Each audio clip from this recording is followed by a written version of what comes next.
Good evening, everybody. This is Tatum with Guardian Voice of the Missing podcast. Hope you guys are all doing well. Please let me know that you guys are out there. I apologize last week about not being able to get a podcast out. So I do have a lot of cases that I do want to cover today. If you have any questions or comments that you want to say, just go ahead and write them in the comments and I will get them addressed. The first case that I'm going to cover is one that I've covered before. This is Andrea Michelle Knable. She went missing from Louisville, Kentucky on August 13, 2019. She was 37 years old at the time of her disappearance. She is now 41, 5'7", 180 pounds, brown hair, and hazel eyes. She does have a scar on her face, and she did have blonde highlights in her hair when she went missing. She was last seen wearing a light colored tank top, white cotton shorts, and Nike tennis shoes, size 8.5. She was carrying a flat white purse that she had kept in her back pocket along with her cell phone. She was last seen on foot in the area of the 4000 block of Fincastle Road in Louisville, Kentucky at 1 a.m. It has been said that she was heading to her mother's house. Andrea has had no contact with loved ones or activity on social media, which is out of the ordinary. Andrea's phone and her purse have not been found. One thing to know about Andrea is she was an advocate for the missing up until the time that she went missing back in 2019. This is a very active case, and if anybody has any tips or knows anything about her disappearance or whereabouts, please call the Louisville, Kentucky Police Department at 502-574-7111 or TLPI Investigations, who is the lead private investigator, at 502-427-1010. This is believed to be the last photo of Andrea prior to her going missing, the bluish one, to just give people able to look at what she did look like right before that she went missing.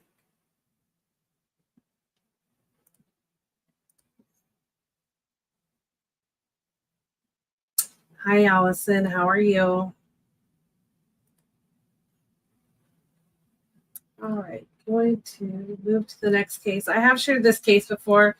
I just feel like he needs more visual, being out in social media. I want to really get him shown. This is Andrew Franz. He went missing from Sedalia, Missouri on April 20th, 2023. He's 31 years old, 5'11", 175 pounds, blonde hair, and blue eyes. He does have tattoos both on his arms, hands, and a neck tattoo with a ram that covers his neck area, as you can see in those photographs.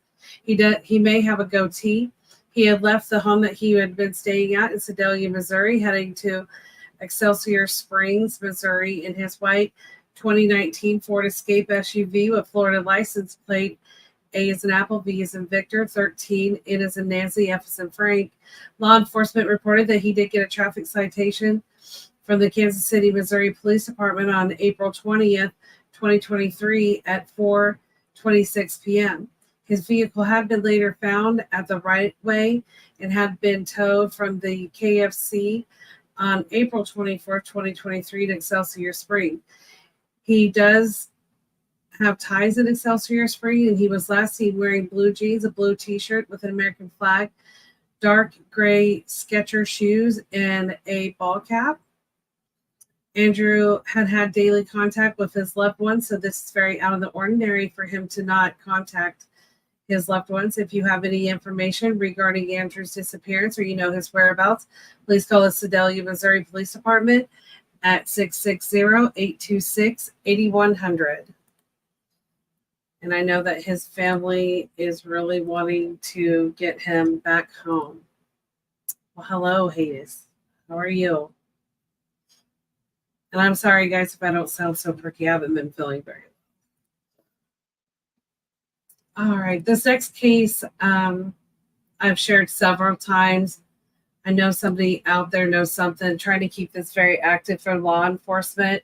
This is Rebecca Demery. She is missing out of Odessa, Texas on March 1st, 2023. She's 32 years old, 5'5", 190 pounds, brown hair, and hazel eyes. She does have a mole on the side of her neck, and she does wear glasses, and she always wears a gold necklace. She does not wear earrings, even though both of her ears are pierced. She does have a tongue ring and a tattoo on the right arm of a flower.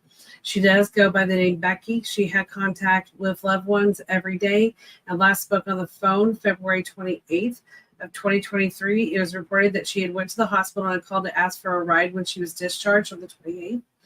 However, family was not in town to pick her up, but she did walk out with someone that day. Loved ones sent a text on March 1st of 2023 if they never received a response, which was very out of the ordinary for Becky not to respond to her family. She was last seen wearing a long sleeve gray shirt with a plaid hem, black pants, and a gray athletic shoes with white soles. She was carrying a black and teal duffel bag, and she was last seen approximately at 3:50 in the morning in southeast Odessa. She does not have any ties to Odessa, and she does not know the area. Foul play is suspected in her case. Like I said, law enforcement has been very diligent on her case. They are very active on her case. Somebody knows something somewhere. There are details about the case that we cannot release at this time. But like I said, foul play is suspected. So if you saw her or you worked at the hospital and you saw her or anywhere in Odessa or know anybody, please reach out to law enforcement for the Odessa, Texas Police Department at 432-336-4609. Like I said, it is not like Rebecca not to have contact with her family. This is something that is completely out of the ordinary, and there is very high concern for her safety at this time. And like I said, they are suspecting foul play in her case, and the individuals, there are people that could be involved that you need to just come forward and let someone know. Regardless if you're scared or whatever, you can report anything anonymous. You can send it through Facebook or anything if you don't want to talk to the police, but come forward. This is someone's daughter. She needs to be located and found. This is way too long for her to be missing. And you are very welcome, Dixie. Anytime, try to keep her name out there. Hi, Monica. I'm glad that you were able to join us, and we will be sharing your case as well. All right. So the next case is, I have several cases out of Alaska that I wanted to share. These are older cases. Alaska, the state troopers and stuff have been really good about updating some of these cases. So I am going to share you some older cases from Alaska this week. This is Alan Dennis Fredericks. He went missing from Sleep Mute, Alaska on January 29th of 2021. His age was 37 at the time of his disappearance. He would now be 60 years old, 5'5", 130 pounds, black hair and brown eyes. He and another person went through the ice on a snowmobile on the Kuskokwim River near the village of Sleep Mute. The other person in the snowmobile were recovered on January 31st of 2001. Very little more is on his case information. If you have any information regarding Alan's disappearance or his whereabouts, please call Alaska State Troopers at 907-269-5511. And I know a lot of people might wonder why I would share cases of like boating accidents, people falling through the river, in the water, stuff like that, because Alaska does have a lot of shipping incidents where boats have went underwater and stuff. You just never know if someone made it to shore and maybe they have amnesia and they don't know. So these cases are always going to be open missing cases until either the remains are found or they are found. So I just think these are important cases to be shared because these are missing people's loved ones, despite how they went missing. And, maybe someone has information out there to their whereabouts or, know something. And here's another case out of Bethel, Alaska on December 26, 1983.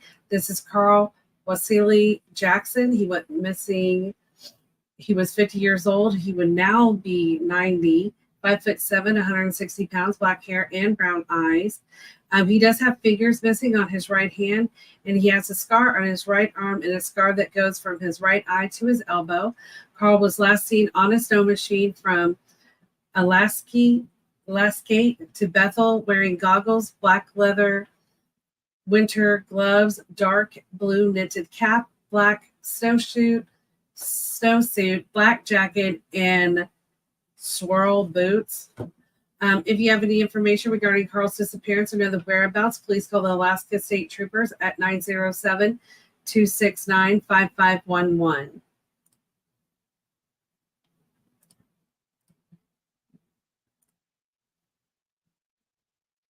You are most welcome.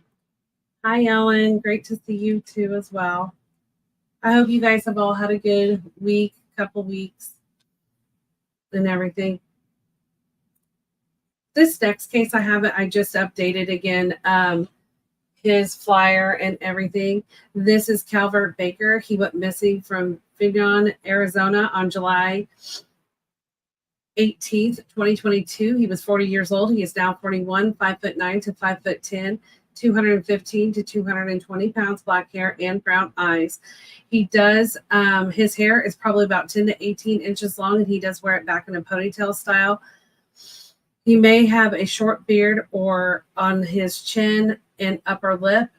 If he has not shaved recently, he wears glasses with a brown frame. He does have the bottom left lip is pierced, and he does have a stud in it. He does have multiple tattoos. Those were the best way I could get his tattoos. He was last seen wearing a gray shirt, blue sweatpants, tennis shoes, and a camouflage hat, which I do have a picture of the hat, the example. He also wore turquoise rings on his left finger. He is enrolled in the Navajo Nation tribe. If you have any information regarding Calvert's disappearance or you know his whereabouts, please call the Navajo, Arizona Police Department, the Cheney District at 929-674-2000. And hopefully someone has seen him out there and be able to get him back home. I'm not for sure who this is that's telling me hello, but hello. I did get a really great update prior to coming on tonight from a family that their loved one that had been missing since November of 2022. They have been in contact with them and located. They are safe, which was great news. I have not updated the flyer yet. I am waiting for confirmation to make sure law enforcement has closed out their case. But they are still out on NamUs. But I just want to make sure, since they're still out there, that her case did get closed. Family believe that she did have contact with law enforcement as well. But it's really good to know that she is located and safe. I know that her family has missed her. I have updated some flyers, but I thought that was some really good news for someone that's been missing for almost a year, for them now to be back in contact with their family and to be located safe as well. And yes, I agree. It's very great to hear those stories. I would love for every family to, be able to get that story from their loved one. This next case is out of Texas. This is Dominique Gormy. She is missing out of Grand Prairie, Texas on June 18th, 2023. She is 16 years old, 5'5", 165 pounds, black hair and brown eyes. There is little information on her case. If you have any information regarding Dominique's disappearance or you know her whereabouts, please call the Grand Prairie, Texas Police Department at 972-237-4790. It always worries me, when we see kids that are missing for several months, 16 years old out there, wandering around and no one has heard anything from them. And, especially in some of the locations that some of these teens go missing, it's always a worry if they've been picked up and trafficked, because human trafficking is really a major problem here in the United States, clear down into Mexico and stuff. And it just always worries me in some of these areas that individuals are going missing if they could. I'm not saying that Dominique is a possible human trafficking, but it always worries me about young people. But human trafficking does not only affect the young. Adults are human trafficked all the time, kids and everything. And it's just, sharing these flyers and trying to get people located is what we definitely need to do. Hi, Claire. I love you too. I'm glad that you actually got to make it. You're always working. This next case is a case that I recently, someone came to me about and trying to work with the family to get him located. I do have 2 slides on him. I'm going to go over this one first.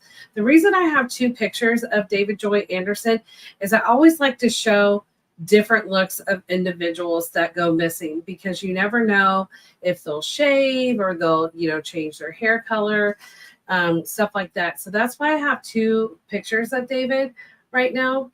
So this is David Joy Anderson. He went missing from Des Moines, Iowa on March 22nd of 2023. He is 50 years old, 6 foot tall, 180 pounds, brown hair, and green eyes. He does have a scar on the right side by his upper cheekbone area and one on his leg that he had gotten from a chainsaw accident. His ring finger is partially amputated in his left hand, and I do believe that his right hand has had surgery as well. He does have multiple tattoos, which I will show you on the next slide. Pictures that I could get, the best I could get for him. He does have one on his chest, one on each side of his chest, a band that goes around his upper left arm, a tattoo on his upper right arm, and ones on both of his lower arms. David does have medical and substance abuse issues, and he may walk with a slight limp because he has had a knee injury. David does have his IT, the last that we knew, but he does not do social media. So he does not have any social media accounts at all.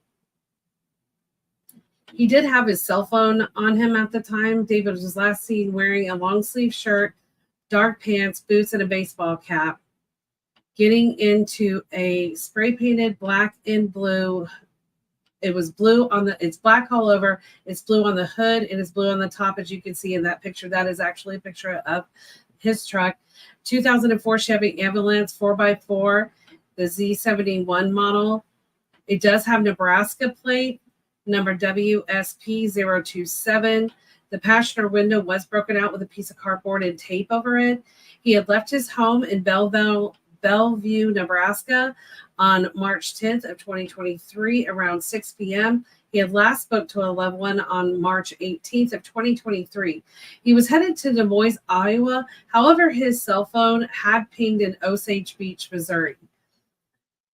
David is always in contact with someone. Family is concerned for his safety and well-being. If you have any information regarding the disappearance of David or you know his whereabouts, please call the Des Moines, Iowa Police Department, 515-238-4811 or 515-283-4800, or you can call the Iowa Missing Persons Clearinghouse at 515-725-6036. So this is definitely a case, we need to, be sharing all over, because he could be anywhere from Nebraska, Missouri, Iowa, or he could be in any other states. Sorry, guys, I had to take a drink.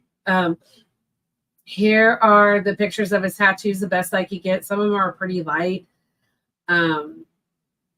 That you can see, especially that one on his arm, but this at least gives you kind of a location and kind of what you're looking for if you would happen to see him. But, one of the other main things, to looking at if you're looking for David is his fingers are, he's got an amputee. So those are always good things to put out on flyers. I don't think sometimes people think about that, but, scars, if they have amputees, if they walk with a limp, family gave great information out on him. For me to be able to get out. So if everyone can please share that would be great. And did I say it wrong, Monica? His license plate is WSP026. That is his license plate. Maybe I said it wrong. I apologize. And you are most welcome, Monica. We will keep getting him shared. and out there for everybody to see. Like I said, you know, in all these cases, people could be in any state. Just because you go missing from one doesn't mean that you can't be located in another state. So I think that's why it's important to get people shared out in multiple states. That's one thing I like about the missing persons alerts with Allison, who I work with, is she's got the multiple states and stuff and getting people out there and located.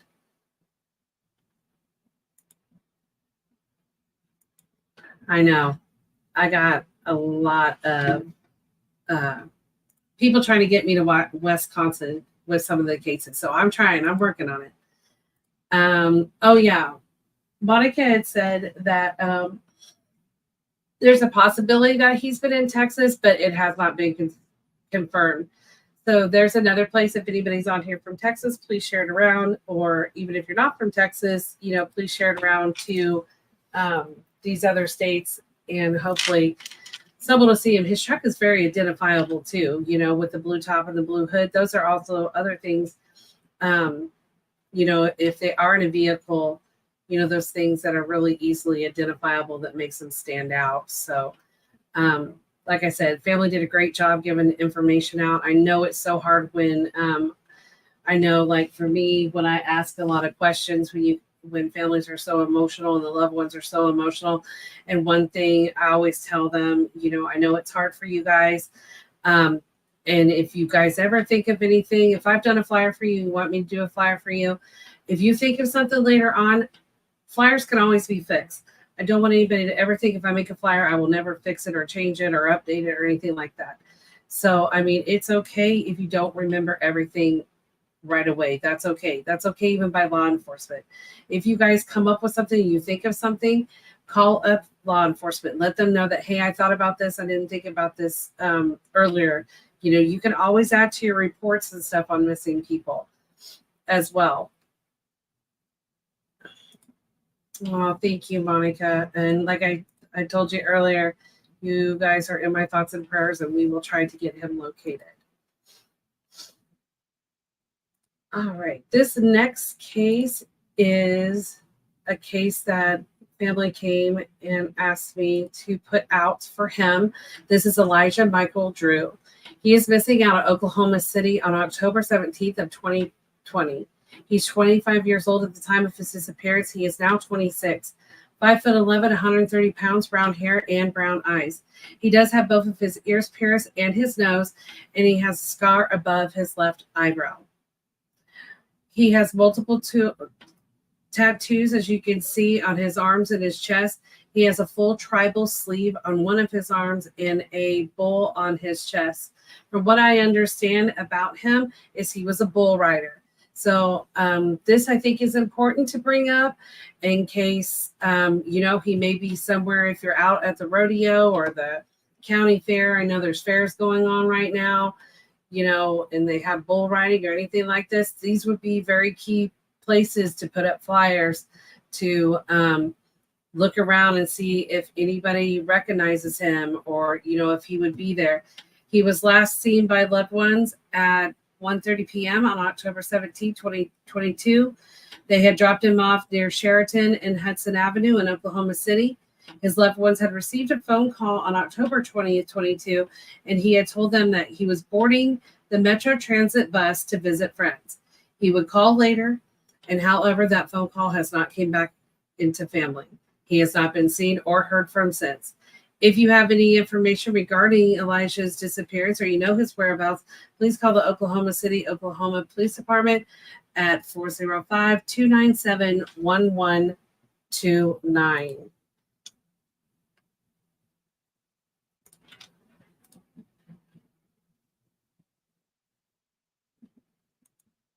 You are welcome, Allison.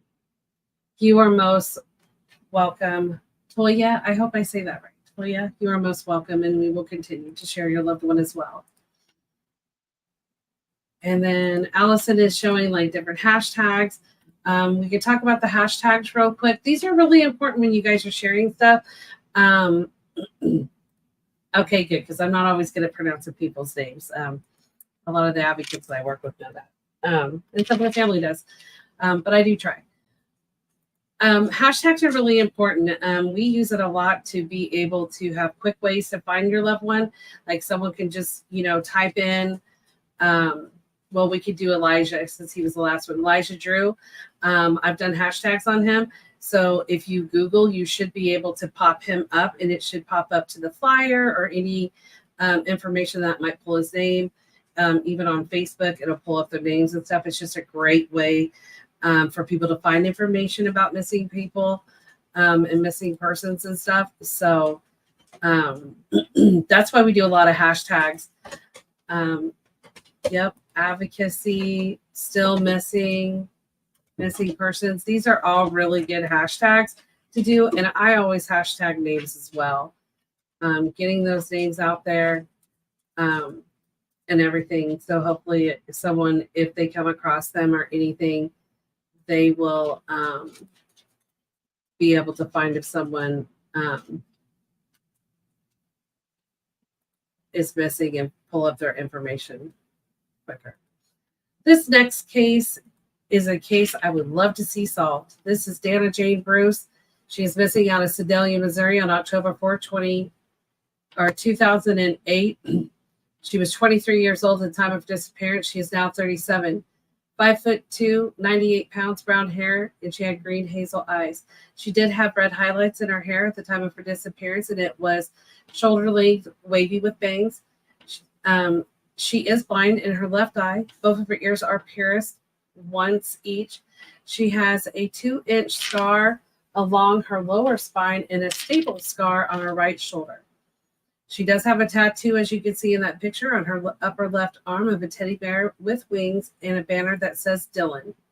She was last seen wearing a black shirt with the word Rebel on the front in silver lettering and blue jeans, leaving her children's babysitter's home, where she had left them earlier that day so she could go out. She had returned at midnight to give the babysitter more money and ask her to watch her children for the rest of the night. Dana had been seen at Malone's bar, which they were having an anniversary party that night, so it was pretty busy and packed in there on Main Street. She had been seen with a young man driving a red Ford F-150 truck earlier in the night of her disappearance, and said to have left with the man at 11:30 to go give the babysitters money. Police have identified that man that she had been seen with earlier in the night when she disappeared. He had traveled to Atlanta, Georgia, which I believe is where he was from, and the police had questioned the man after he had been arrested on unrelated charges of marijuana possession and driving on a suspended license. He has never been named publicly, but the police were calling him a person of interest. He has said that Dana was with him, and they had parted ways after they left the bar, and he had never seen them again. Let me talk about the bar. So, yes, she was with this young gentleman. From what reports that I have gotten and things that I have seen is that she was with this young man. However, there has been reports that she returned back to the bar and she left with some other individuals. And I do mean individuals, plural. And that they went to another location. And in that location, it has been reported that possibly something has happened, and that is why she is missing. I know there's people out here that are watching my podcast and looking and stuff. This case is going to stay active. We're going to continue to look into this case, and justice needs to be solved for Dana. If you're watching this podcast and you know something, you need to reach out to law enforcement immediately, or you can send me a message. Somebody out there knows something. There's more than one person that is believed to be involved with Dana's disappearance. It has been 15 years. Her children deserve to have justice as well as her loved ones. If it was an accident and something happened and people freaked out and disposed of her body, just come forward about it. If you're scared about individuals that were involved in it, it's been 15 years. I think it's time to come forward, to stop being scared, and to come forward on her case. Her case will always be seen. I will continue to share her case until her case is solved. This Dana left with none of her belongings All of them were left behind. She doesn't have a bank account, credit cards, phone, or a vehicle.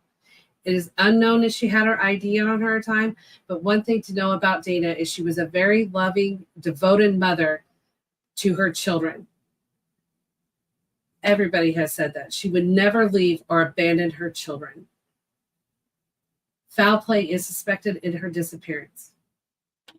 The other thing is there's another red F-150 Ford truck out there that is involved with her disappearance. Someone out there in Sedalia, Missouri knows who owns that pickup, knows where that pickup is, and knows that she was in it. It is time to come forward and stop messing around on her case. If you have any information regarding Dana's disappearance or you know her whereabouts, please call the Sedalia, Missouri Police Department at 660-826-8100, 660-827-7823. Or you can call the Missouri State Highway Patrol at 573-526-6178. I'm very serious about Dana's case. I know that there's individuals that are out there that don't want the truth to be known about Dana, but I'm going to tell you right now, we're not going to be silent on her case any longer.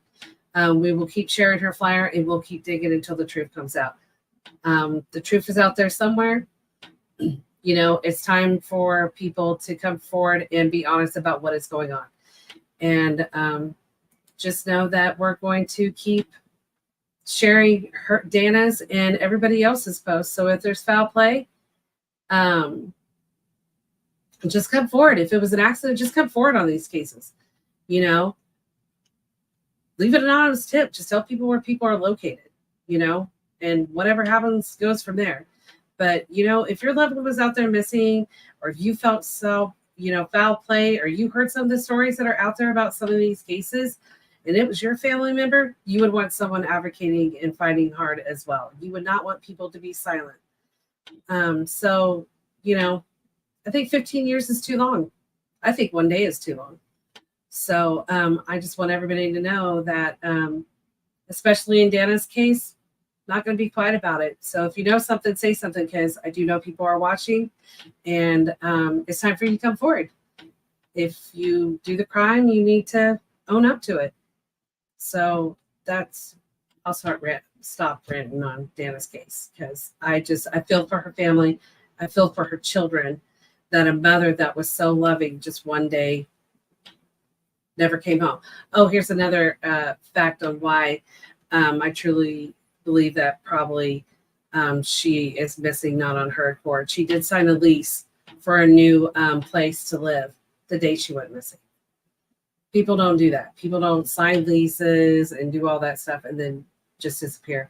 I also don't believe people leave their children behind, especially when they're very devoted mother.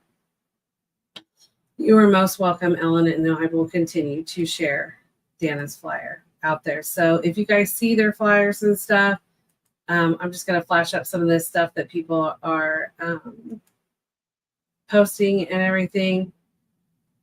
Share these flyers. It doesn't matter how old the cases are. Police are solving cases and getting people identified left and right now. I mean, it's great. I agree. I agree, Monica, with David's case. They are a lot similar when people don't take stuff. I 100% agree. A lot of these stories are very similar of people. I do not believe that people just disappear off the face of the earth. Again, these are always really good hashtags to use when you guys are sharing your loved ones' flyers. I agree. I will say something about some of the families out here. Like Ellen, you just amaze me. You are a strong family and fight hard to find Dana. You have fought really, really hard, and I know this is extremely hard. But one thing I'll say about everybody that I've met, family-wise and whatever, I just love the fact that you guys support other families that are missing their loved ones, and you guys support that and share that and our support. So with the ones that just recently have someone missing, It's very hard. I think it's always good if you guys can band together, and maybe we need to put a support page or something together for the families. You guys can let me know what you think. I'll put up a guardian family support page where you guys can link in together and talk to each other, or give some support to loved ones. If you guys think that's a great idea, let me know. I'll start a group page for families to be able to go on, share their stories, but also get some support from other families that are out there. So you guys just kind of let me know what you think about that, and I can do that. This next one is out of South Dakota. This is Jacas Flying Horse. He's missing out of Rapid City, South Dakota on July 16, 2023. He's 15 years old at the time he disappeared. He is 16 years old, 5'6", 110 pounds, brown hair and brown eyes. He was last seen wearing a black Ice Cube t-shirt, colored jeans, and no shoes. If you have any information regarding Jacas' disappearance, or his whereabouts, please call the Pennington County, South Dakota Sheriff's Office at 605-394-4131. And hopefully we can get Jacas back home. This next case is a case that I just updated his flyer. He too has been missing since November 27th, 2021. This is Jerry Wayne Robinson. He's missing from Pachuta, Missouri. He was 71 at the time of his disappearance. He is now 73, 5'9", 200 pounds. He is bald and brown eyes. He does have a medical condition that causes him to have impaired judgments.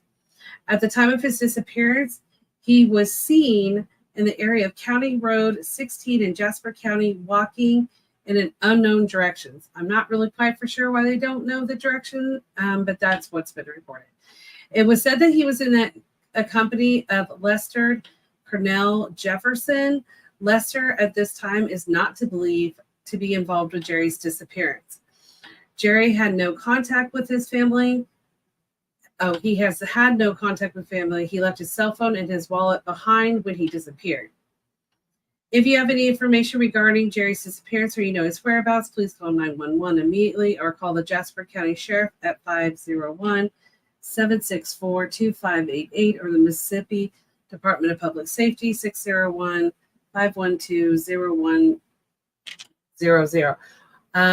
Foul play is suspected in this case. I have spoken to family and stuff, and with him not being located, there is some foul play with. All I can go in detail is just of some of the behaviors of people that were around him at the time that he disappeared.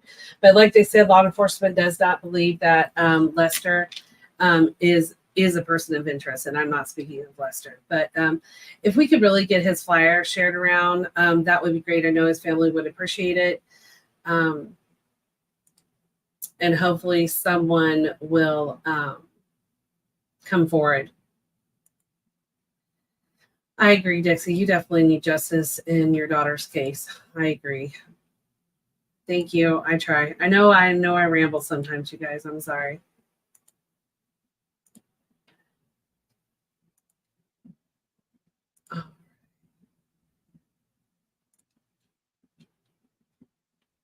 So that is definitely sharing more of these hashtags that Allison and some of the others are sharing.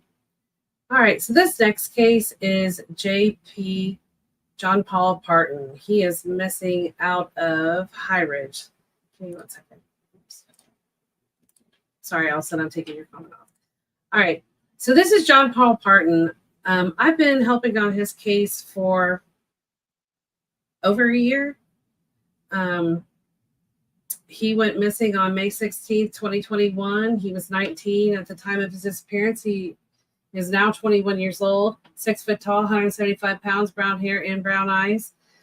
He does go by JP. He does have multiple scars on his back and his right forearm. He was last seen leaving his residence where his parents were staying with 2 male individuals. There were statements that he was going camping or fishing with his friends. However, that has never been confirmed. It is suspected that foul play is a factor in his case, and there's little to no cooperation from the individuals that were last seen with or other people who he was affiliated with. He has had no contact with loved ones or activity on his social media. If anybody has information regarding JP's disappearance or knows his whereabouts, please call the Jefferson County, Missouri Sheriff's Office at 636-797-5000. Updates that I could give you on JP's case. JP's case has had more movement and activity on it. He does have a new detective on his case, which I'm extremely excited about. They're very motivated on solving his case. We are getting a lot of tips, more people that are talking,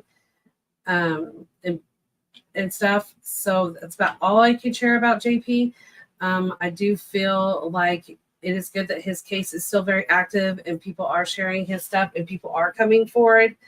But like I said, foul play is very highly suspected in JP's case from the things that possibly he had information on a situation that was not good. And hopefully not only I'm hoping to see his case solved, also his friend's case solved as well. So his case is very active and there is some movement. I know it's been quiet for a while, but we are definitely looking at his case, and having a new detective on his case, I think is really good to get a fresh pair of eyes on his case and get some more information out.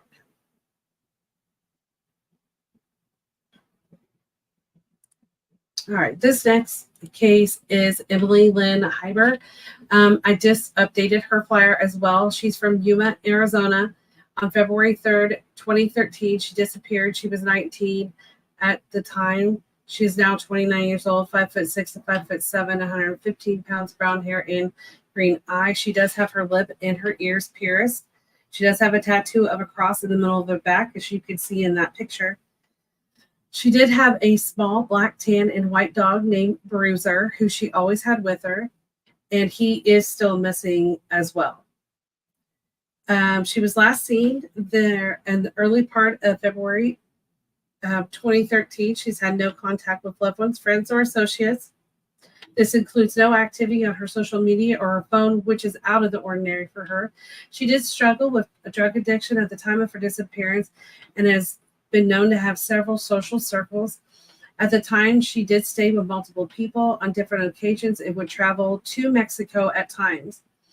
It is unknown what she was wearing at the time of her disappearance. However, she liked to dress in a hippie fashion, wearing wigs, headbands, and different jewelry, as you can see in a lot of the pictures of her. She was also known to borrow other people's clothing as well. There are multiple rumors regarding Emily's disappearance, and it is believed that someone in her social circle knows where she is. If you have any information regarding Emily's disappearance or you know her whereabouts, please call the Yuma, Arizona Police Department at 928-373-4700. And hopefully we can get her located and back to her loved ones.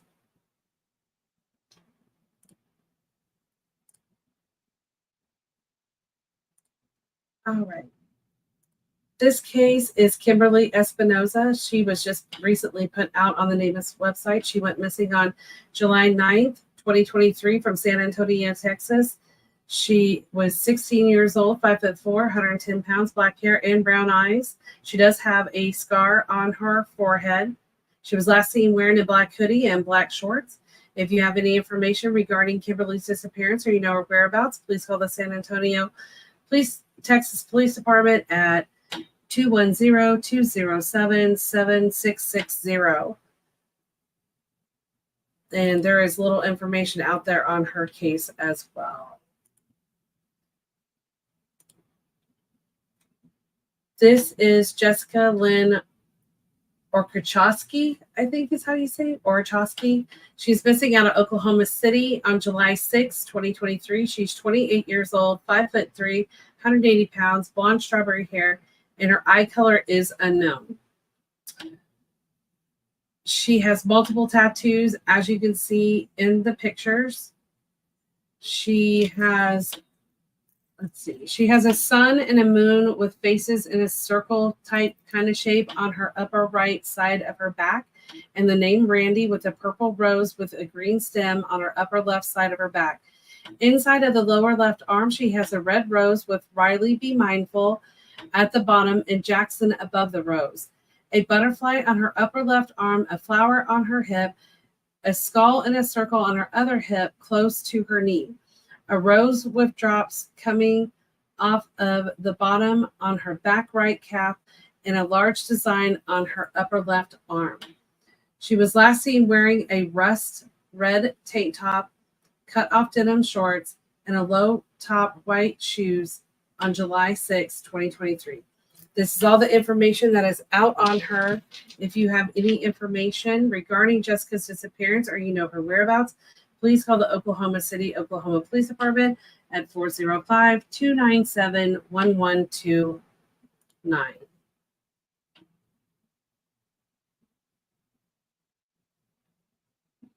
And here are the pictures of her different tattoos that she has.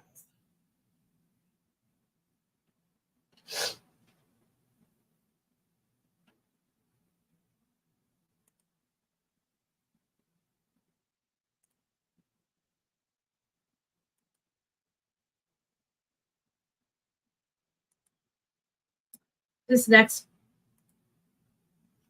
case is out of Fallon, Nevada. This is Lancer James Wagner. He went missing on July 4th, 2023. He was 52 years old. He is now 53. 5'11", 250 pounds. He has gray, partial gray hair and green eyes. He was last seen on July 4th, 2023 by his family leaving his home. Lancer's vehicle was located in Lyon County at the Lake Lahontan in an area that is not commonly accessed by the public on July 16, 2023. He was not present at the time of the location of the vehicle, nor was the direction of travel obtained via his shoe impressions.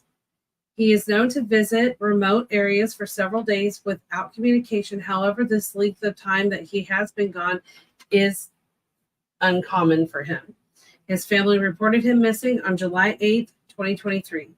If you have any information regarding Lancer's disappearance or you know the whereabouts, please call Church Hill County, Nevada Sheriff's Office at 775-423-3116.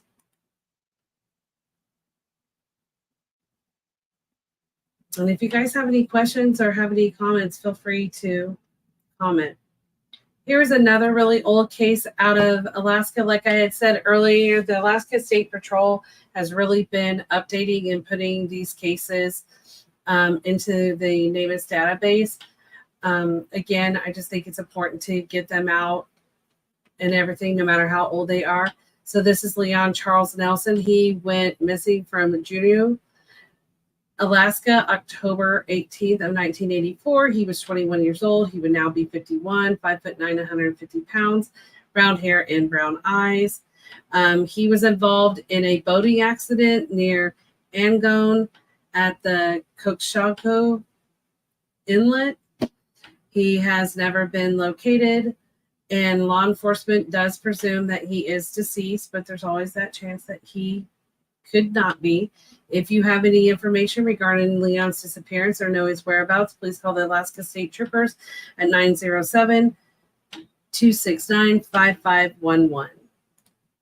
Like I said, I'm really happy to see that law enforcement are, updating and getting more people into the NamUs database as well and stuff.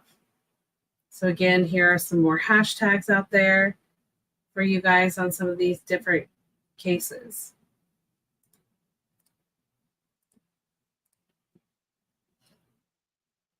Okay. This next case is a new case that came today. This is Michael Scott Harp. He is missing out of Louisville, Kentucky on November 2020. That is the best date that I have for him at this time. He was 20 years old at the time of his disappearance. He is now 23, 6'5", 160 pounds, auburn brown hair, and he has hazel eyes. He may have a mustache or a goatee like you see in these pictures. it's always good to give a couple different pictures just for people to see. He did not take his cell phone, and he has not been on social media. It is reported that verbal and physical altercations were very common at his home. The last time Michael was repeating that he had left his home, he was on foot. His wife did not report him missing for 1 year after he was last seen. I have no idea. We do not know why she waited so long. But there are reports out there that there was a lot of verbal and physical altercations with people that were living in the home along with Michael. So yes, she did not report him for 1 year. That's why we don't really have an exact probably date, other than the fact we know he was missing from November 2020. No one has seen or heard from him. Yeah. If you have any information regarding Michael's disappearance or you know his whereabouts, please call the Louisville, Kentucky Police Department at 502-574-1720 or TLPI Investigations, LLC at 502-427-1010. And let's get some answers and get Michael back home to his loved ones. Man, I knew I put it wrong. He's 6 foot. I don't know why I put 6'5". Sorry, I was trying to work. I will correct that on his flyer. It's been a busy day.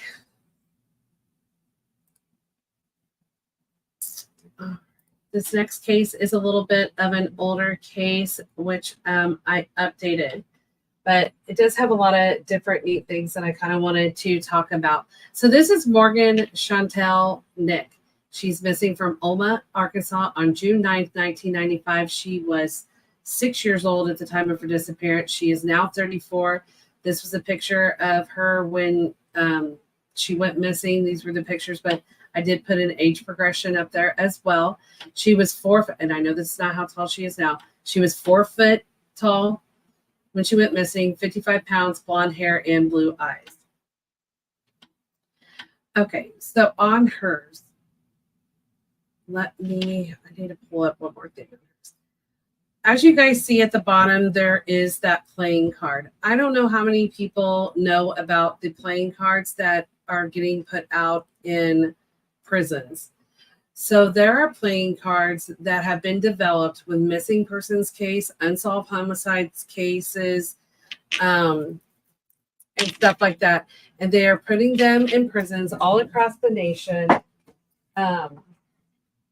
for inmates to play, but also they can read about different cases that are unsolved and see if they will bring in tips. And it has worked in some situations. I actually do have a set of the cards that someone actually gave me. So I will show those to you guys here in just a minute. So on with Morgan. Morgan had 5 visible silver caps on her molars and were to be removed in 2000. Her teeth were crowned when she went missing and would need braces as an adolescent. She does have a purple vein that is protruding on the left lower side of her rib cage. She was last seen wearing a green Girl Scout t-shirt and blue denim shorts, white sneakers at 10:45 p.m. when she was standing by her mother's Nissan Stanza that was in the baseball field parking lot, dumping sand out of her shoes. She was attending a Little League baseball game with her mother in Alma, Arkansas. Prior to Morgan playing with friends, chasing lightning bugs near the baseball field, witnesses had noticed an unidentified Caucasian male who was watching Morgan on the field. It was claimed that the man approached the group who were playing with Morgan and asked them a question. What that conversation was has not been released from law enforcement. The unidentified male is described to be between the ages of 23 and 38 years old, 6 foot tall, and 180 pounds. He has salt and pepper colored hair, which was combed back and maybe curly. He had a mustache that could have been a few days worth of growth, and his chest was hairy. He was wearing cut-off blue jean shorts, no shirt, and no shoes. He spoke with a hillbilly accent. and he may have been driving a red Ford pickup with a white camper shell with curtains in the window. The truck had a dual paint job due to age and short wheelbase and possibly damaged rear end. The camper appeared to be shorter than the truck, which I do have photographed. Prior to Morgan's disappearance, there has been 2 other attempted abductions in that general area on June 9th and 10th, where a suspect resembling Morgan's abductor. In 2021, Billy Jack Links was named the primary person of interest in Morgan's case. However, he died in prison in 2000, which I do have a photo of him. If you have any information regarding Morgan's disappearance or you know her whereabouts, please call the Alma, Arkansas Police Department at 479-632-3333 or the Arkansas State Police at 479-783-5195. I've always thought her case was pretty interesting. And the fact of all the detail that they have on the vehicle and everything. Okay, so Claire, you've noticed the playing cards. Okay, so I don't know if you guys can see them, but I do actually have a set. I don't know if you guys can see them very well, but they have, like I said, they have everything, and they're just brief descriptions. They all have pictures on them. They're really neat. They're handed out. The Department of Corrections does them. I know several. There have been a lot of cases that have gotten tips and actually been solved from inmates giving out information by seeing the cards. So that was really kind of the purpose. I don't know that they're in all states. And someone asked me, where did I get them? I got them from a friend that works in the correctional department. So I really think it'd be cool if people could purchase them. I think this would be a great idea for, like, I don't know, to get money and donations by people buying the decks. And I think it might help get people's information out there. And, but also donate money to maybe help families of the missing or unsolved homicide, to help them with maybe legal or anything like that. But I had a friend that works in the Department of Corrections that gave me this set. So this is just for one state. Each state that has them has at least one, but I will tell you some states have more than one deck, and each deck is different. So you can always look them up online as well. You should be able to come across them. I know in my research I've seen them, but I didn't know if a lot of people had ever seen the playing decks. So I thought that was good. Oh, great. So Elijah Drew, he does have a missing persons page. Anybody that would love to go out and support the family, I always tell people to please go out and support the families of the missing on their other pages and stuff.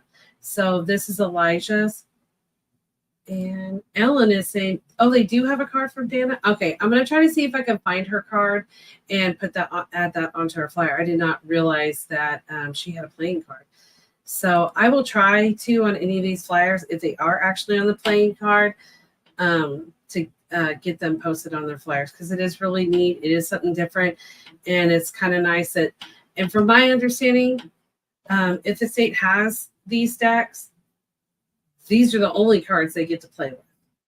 There are no other decks in the prison systems, from what I have been told. That once the states have started doing this, there's no other playing cards. It's only these. So these cards, if a loved one is out there on these cards, they're in the face of people, of the other inmates and stuff like that. And I do think it has turned out to be a valuable tool to get information out. That's another way to get information out to people. This is another new case that I came. Marcro, I know I'm not saying his name right. Tashawn Royal. He went missing out of Wilmington, North Carolina on April 11th, 2023. He is 28 years old, 5'6", 150 pounds, black hair and brown eyes. He does have facial hair.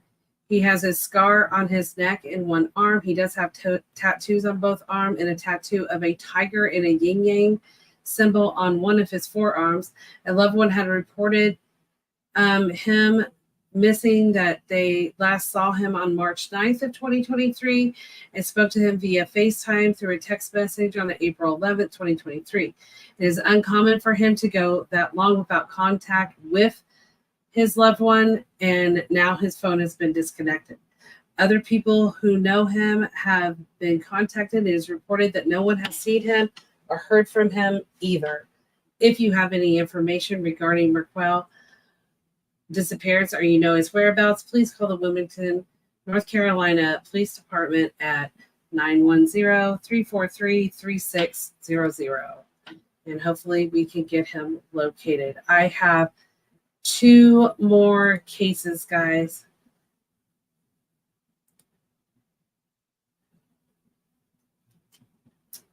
Ellen, I would definitely, we need to get that shared over. I meant to get that shared over. There will be a candlelight vigilant for Dana on October 4th at the Pettis County Courthouse. That's there in Sedalia, correct? At 7:30 p.m. Ellen, please let me know that if that's in Sedalia. All right, this case is a case that I have ran before. This is Sage Beckman. She is missing out of Florissant, Missouri on February 5th, 2023. She was 17 years old. She's now 19, 5'4", 175 pounds, brown hair and hazel eyes. She had went missing prior in October of 2020. However, she was located 3 days later in Alabama. So there is concern for her well-being and safety because she's never been gone this long. There is little to no information on her case. They did put her in the NamUs database. If you have any information regarding Sage's disappearance or you know her whereabouts, please call the Florissant, Missouri Police Department at 314-831-7000.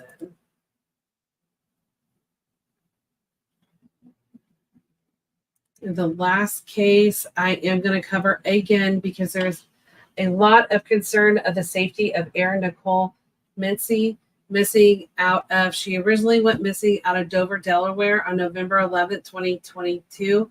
She's 22 years old, 5'11", 170 to 190 pounds, black hair and brown eyes. She used to wear braids as well. She does have multiple tattoos. She does have a phrase on her wrist and above her elbow. She does have multiple piercings, including ear, nose, septum, and left ear bar. She does suffer from depression. She could have her ID and possibly cell phone, but they have been disconnected. She was last known to have some of her belongings when she had left a family member's home. She had been living transient in downtown Dallas, Texas, and she was last seen in Lake Highlands area in the Whitehurst Drive in Dallas, Texas. This is out of her character for not to have contact with family. Family is concerned for her safety. There is a $500 reward for her being located and self-returned. Somebody out there knows something on her case. She was in contact a little bit with somebody on the case and was to be reaching out to a loved one. She has not. If you know or have any information, whether you're her family, someone on the street, someone that's came in contact with her, you need to contact law enforcement immediately.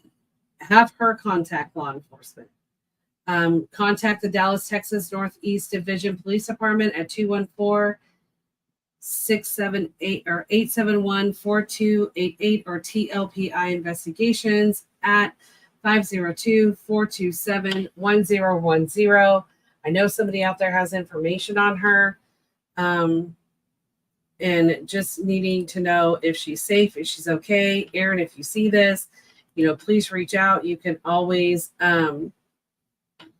send a message to me, get a hold of TLPI, and speak to them. Again, if you're a family member and you know where she is, you need to contact the police and let the police, meet with her. If she's safe, that's all that we care about. We want to know that she's safe and she's okay. And one thing that you guys need to know is if just because your family members locate you, or just because, you return, you have to contact law enforcement, or this case will stay open. Your reports will stay open. You will still be considered missing until law enforcement physically sees you, checks you out, and, closes the case. As an adult, it's a little different. An adult, if you don't want anybody to know where your whereabouts is, you still need to close out your case if you're safe and okay. You contacting law enforcement doesn't mean that law enforcement is going to go tell your family. If you don't want your family to know, or your loved ones for whatever reason, and you're an adult, then you can still close out your missing persons case. All law enforcement's going to do is tell your loved ones, hey, we had contact with them. They're healthy, they're safe, and they just do not want to release where they're at right now. That's all law enforcement has to do. I know that a lot of families don't like that, or whatever. They don't feel that that's right, but they are an adult, and for whatever reason, if they feel that they don't want anybody to know where they're at, that is the legal right of an adult, but they do need to be checked out by law enforcement before a case will be closed. Now, if you are underage and a juvenile, and you're located, they are going to contact your loved ones and let them know where you're at, where they found you, and stuff like that. And if there's issues on why you're a juvenile and you're missing, talk to law enforcement, why you're missing. Reach out to law enforcement, let them know that you're okay, let them help you. That is what law enforcement is for. That's also like private investigators, advocates. Reach out to us. If there's something going on, if a situation, or you're in a bad situation and you can reach out, feel free to reach out, send a message, call, whatever you're capable of doing. And if you're somebody out there that knows of someone, especially if you're harboring a juvenile and they're a runaway, you can get charges for that. So if people are out there hiding juveniles or anything like that, and they have a missing persons report, you can get charges pressed against you for harboring a runaway or harboring a missing juvenile that is not where they belong and have an open case. So that's something to think about for people. If there is something going on and there is concern for the safety of that individual, you need to take that individual, a juvenile and even adult, to the police department and have them check them out and see what they can do to make sure that they are safe. Because I know there are a lot of people out there that are not in safe environments, and they feel like being out on the streets is maybe a better option. And being out on the streets is not a safe option for anybody. I don't really care what your age is. It's not a safe environment. That is the last of the cases that I have. You guys are always great as well. I appreciate each and every one of you. Again, I apologize that I didn't do a podcast last week, but I do appreciate all of you guys sharing stories. I know that a lot of families are going through a lot right now, especially with some of the new cases that are out. Just keep praying and hoping. Know that you have support. You're not alone. We're here to support you. If something comes up, feel free to reach out. Let us know what's going on. And, we're here for you. And again, you're welcome, Claire. You guys are all in my thoughts and prayers. And continue being safe. One other thing that I want to really point out is the simple fact that please be careful what you guys are putting out online. And you're talking about and that you're sharing. Because not only could be the individuals watching that could be responsible for your loved one disappearing, it also can harm the investigations that are going on. I know that myself and a couple individuals are talking about doing a special podcast to talk about the chain of evidence and stuff and how to protect your guys' cases. I mean, I know when we get information, we want to hurry and put it out there, but you guys need to be careful. There are a lot of cases out here that involve people that are not safe individuals. And we want to, one thing as an advocate, not only do we try to protect your loved one's case, we want to protect you as well as their families.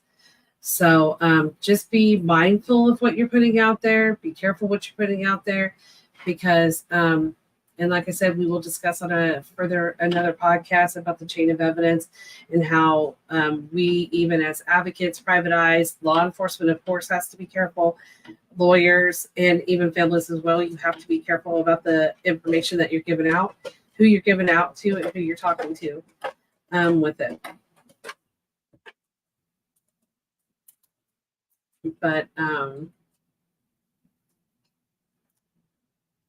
and there is investigations going on your brother's case. It just may not be the people that you think are doing it, but there is investigations going on, whether it's law enforcement, a private eye, advocate, or a family member. There are investigations going on. But and I wasn't specifically talking to you, Claire, but yes, I am concerned about some things that you have shared, and we've talked about that. So I do try to talk about that with all my family members. Just be safe out there, and I will see you guys later on. And thank you guys for joining.